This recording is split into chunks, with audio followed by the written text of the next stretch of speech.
Most of the fun in electric guitars for me is changing out parts, pieces, tweaking. Guitars are never done, they are always arriving. They're always being modified, tweaked, and played with. So when Guyker reached out to me and asked if I wanted to try some of their new tuners, I looked to find the most beautiful, ridiculous, and different thing I could find, and this is what I found. They are beautiful.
Guyker, and I just want to tell you what I think about them, and I'll put a link in the description down below. If you buy these, I'll get a small commission. I think they're a really fun, tweaky thing. Let's get into it. If you're in the market for like tweaking and modifying your guitars, chances are you're gonna come across Guyker. They're pretty new to the guitar scene. I don't remember them within the last 2 or 3 years. But as soon as I saw them, they're fun and funky and weird, and before I knew it, I'd filled up my cart with a whole list of things that I wanted to own. Then I whittled my cart down to just one thing I wanted to try before I drop a bunch of money, because a lot of these companies are a bit fly-by-night, and I know that if you've been in the guitar world for long enough, you've probably bought some knobs or some tuners or something that looks awesome when you're on, you know, the discovery page or the explore page on Instagram, and then when you get it in reality, it kind of sucks. So I wanted to check these out. So real quick, what's good about these? What's bad about these? And if you're in the market, should you check them out? An old 3-question gear review. So what do I like about these? They're really fun. They are incredibly easy to install. I'll show you some of the video of this. The reason I picked these and the reason I put them on this guitar was that these come with the Fender post spacing for the tuners. So I had to change. There were no holes that had to be modified. These literally just dropped straight in to the guitar tuners that came on my Fender. This is a Player's Jazzmaster, but these would also work well on, it would also work on the Highway series. It would work on a lot of the new modern Fenders that have those blocky tuners with the 2 pegs on the back. So I knew that they would just immediately drop in. It took me about 15 minutes to swap the tuners on these, and so it's super, super easy install. The overall quality is really good. That was my biggest concern, was going to be humps in the tuners and in the gears, if they're messy gears or if they're cheap metal inside. I've been surprised that they're really smooth. Now, I'll get into that. Okay. The quality on these is really impressive. I went with the gold plating because usually gold plating is harder to do well.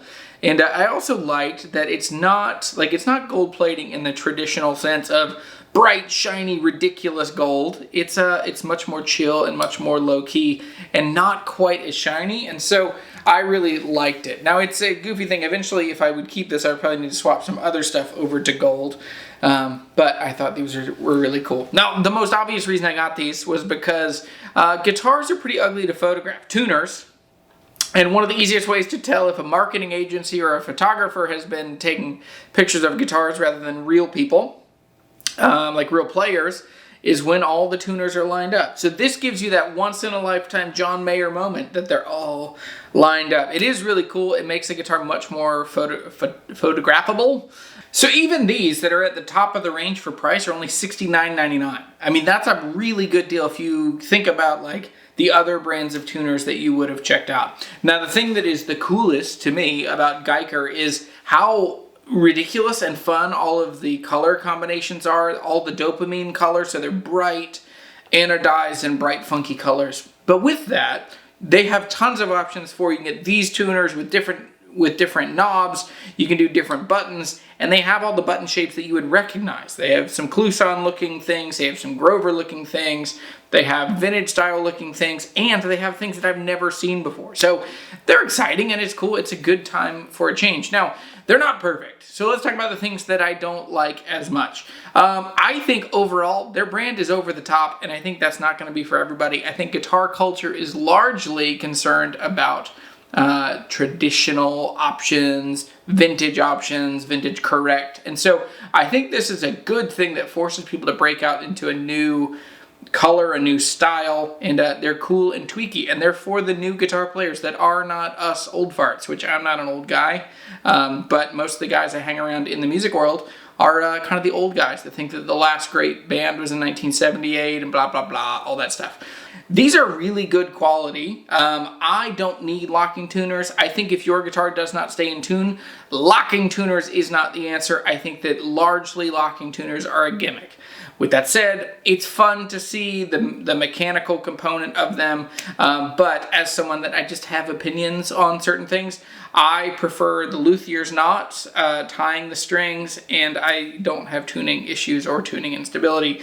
So for me, I probably wouldn't go with the locking tuners. They do offer tuners that are not locking, but anyway. So what's bad about them? I think that they're bright. They're big, bold choices. And if you're not a big, bold choice person, or one of the things that I thought about is the negative implications of if you do wild tuners on a pretty tame guitar, then you have to start swapping a lot of other stuff. Thankfully, none of it is that expensive, but it does get to where you would have to swap a bunch of parts and knobs and stuff. But go check out Guyker's website if you're interested in any aftermarket parts, because there is so much cool stuff on there. So tying this all together, if you're in the market, if you're looking to tweak your guitar, should you check out Guyker? I think for sure. I mean, they're not that expensive. They're good quality. They are really unique options that I've not seen before. I have never seen tuners like this. Now, these tuners they're fun. They're fun, they're goofy, they're weird. They're not gonna stay on this guitar, but they're very fun. But what I found is if you're doing multiple steps, like going from like standard to drop D, not the end of the world, the little tweaky stuff, but I found after a while, there's a lot more pinch required to turn these. And my hand ended up getting kind of sore after, not sore, but just, you know, it's more grip than I normally do with my left hand. In the end, I'm super happy with this. Now, Guyker, literally all they did, they did not pay me to make this video other than they gave me a set of $70 tuners. And, but anyway, thanks for watching this video. I'm Jeremy. This is Guitar Hunter. These are the Guyker locking tuners. And tell me what you think in the comments below. Would you buy one of these? And if you do get them, tag me at Jeremy the Guitar Hunter on Instagram. Tag me in a picture when you swap and tell me how it goes.